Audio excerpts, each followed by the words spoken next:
Kalau kita mau jujur sedikit, atau mungkin terlalu jujur, klaim bahwa Yesus adalah Muslim, itu seperti mengklaim kucing peliharaan tetangga sebagai milik kita sendiri. Tanpa izin, tanpa bukti kuat, tapi penuh keyakinan seolah-olah kita sudah membelinya di toko hewan langka. Dan kalau Yesus sudah resmi dimuslimkan dalam imajinasi kolektif tertentu, lalu bagaimana nasib Paulus? Apakah dia akan dibiarkan berkeliaran di halaman sejarah sebagai pengikut Yesus yang tidak beragama? Tentu saja tidak. Paulus, sang pahlawan perjalanan lintas benua demi menyebarkan ajaran Yesus, pantas mendapatkan gelar kehormatan sebagai Muslim perantauan pertama. Kan lumayan, biar ada variasi di silsilah. Tapi tunggu dulu, ceritanya semakin seru.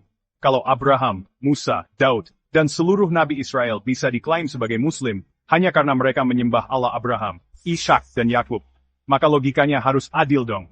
Jangan pilih kasih.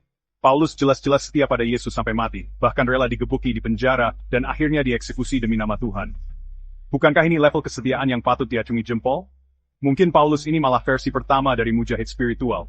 Cuma bedanya dia pakai sandal kayu zaman Romawi, bukan sepatu boot tempur modern.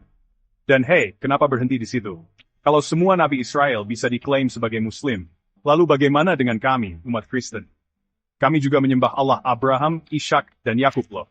Apa iya kami harus menunggu giliran untuk disahkan sebagai keluarga besar Muslim versi Alkitab? Atau mungkin kami harus membuat kartu anggota dulu supaya sah secara administratif? Tapi teka-teki terbesarnya masih tersisa. Kenapa bangsa Yahudi yang sejak dulu kala sudah tunduk kepada Allah Abraham, Ishak, dan Yakub, tidak sekalian diklaim sebagai Muslim juga? Apakah ini masalah branding? Mungkin mereka kurang rajin bikin hashtag viral di media sosial zaman dulu, sehingga identitas mereka terlewatkan. Padahal, klaim bahwa semua tokoh Alkitab adalah Muslim, itu ibarat membeli satu tiket bioskop untuk nonton semua film superhero. Hemat sih, tapi entah kenapa rasanya agak maksa. Jadi, mari kita simpulkan dengan bijaksana.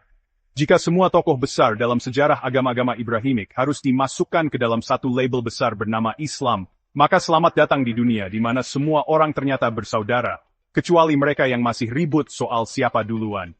Tapi tenang saja, kita bisa tetap tertawa bersama sambil menikmati drama klaim historis ini, karena pada akhirnya, semua klaim tentang masa lalu hanyalah bagian dari kompetisi siapa yang paling jago main puzzle waktu. Subscribe untuk lebih banyak konten absurd,